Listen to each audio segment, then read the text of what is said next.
Campaign can. Eager to show he is fit and well, the president boogied to YMCA at his rally in Florida last night.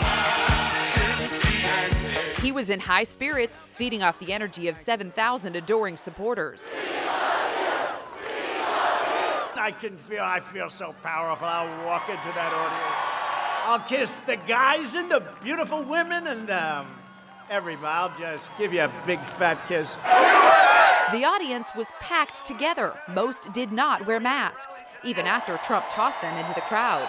This is Florida Governor Ron DeSantis walking around high-fiving people in the crowd. The rally is alarming health officials today. All of that contributes to people potentially getting infected. We have seen several of his rallies in the past have fueled cases and even hospitalizations. It's going to be a busy week of battleground rallies for Trump. Tonight, he heads to Pennsylvania. Wednesday, North Carolina and Iowa. Then back to Florida Thursday and Friday. This weekend, he's in Ohio and Wisconsin. Reporters from the nation's leading newspapers, the New York Times, Wall Street Journal, and Washington Post, are boycotting the rallies, saying it's just not safe. At least 3 White House correspondents who cover the president have tested positive for the virus in the last couple of weeks. We are still seeing aides not wearing masks. We're seeing the president not wearing masks. So some folks are opting not to head out on these trips with him. It got nasty when the crowd tried to drown out CNN's Jim Acosta during a live shot. Really states there should be in the bag for President Trump right now. He fired right back at them. This crowd is chanting that there are members of the press here who suck.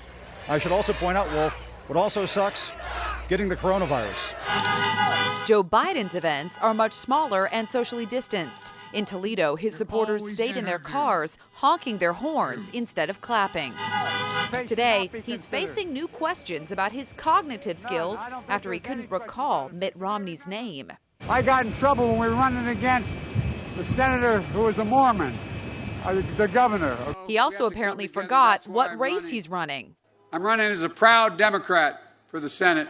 The president, meanwhile, is escalating his feud with Dr. Anthony FAUCI, who is demanding that the Trump campaign stop using him in their ads. What would you say if I told you I heard that the Trump campaign was actually preparing to do another ad featuring you? You know, that would be terrible. I mean, that would be outrageous if they do that.